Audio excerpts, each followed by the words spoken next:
Hi all, welcome to today's session. In this session, we'll be discussing about precious resource, water in detail.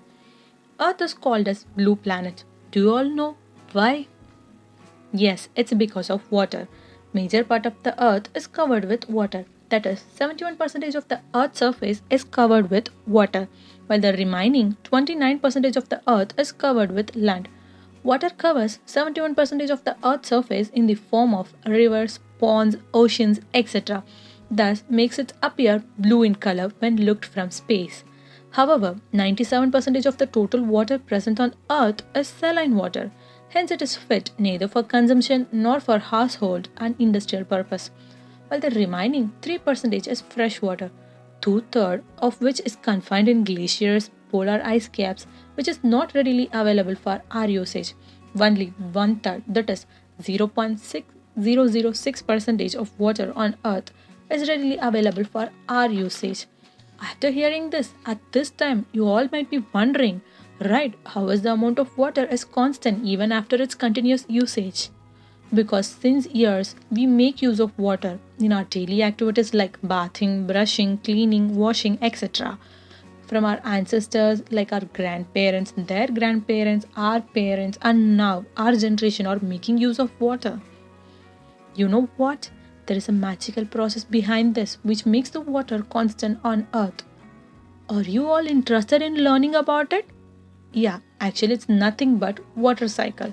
Water cycle is a magical process behind this which makes the water on earth constant. Water cycle is a process of circulation of water from land to sky and back to the land again. The continuous cycling of water in its three forms keeps the total amount of water on earth constant. As we all know, the three forms of water are solid, liquid, and gas. Let's see how water cycle works. When the sun heats up, the water present in open sources like rivers and oceans becomes water vapor and it rises up in the air. This process is called evaporation. This is the first step of water cycle. When the water vapor reaches up in the sky, it turns into tiny droplets of water.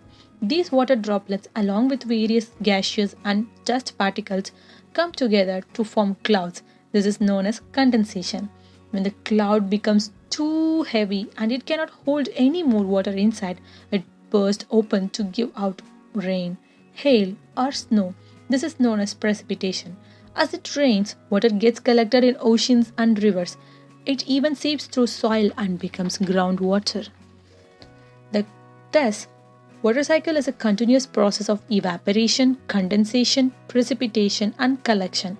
Not all rainwater goes to river and ocean. Some of them is absorbed by soil, which is known as groundwater.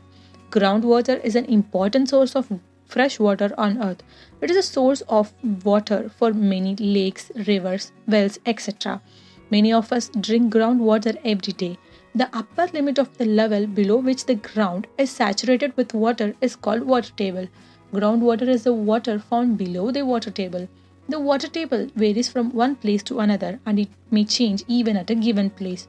Water table may be found at the depth of less than a meter or maybe several meters below the ground. Infiltration is a process of seeping of water into the ground. Aquifer is a place where the groundwater is stored between the layers of hard rocks below the water table. Water in the aquifer can be usually pumped out with the help of tube wells or hand pumps. Students, in this session, we have learned about some facts about the availability of water, list different forms of water, define water table and water cycle, and groundwater. Thank you for listening. Catch you later.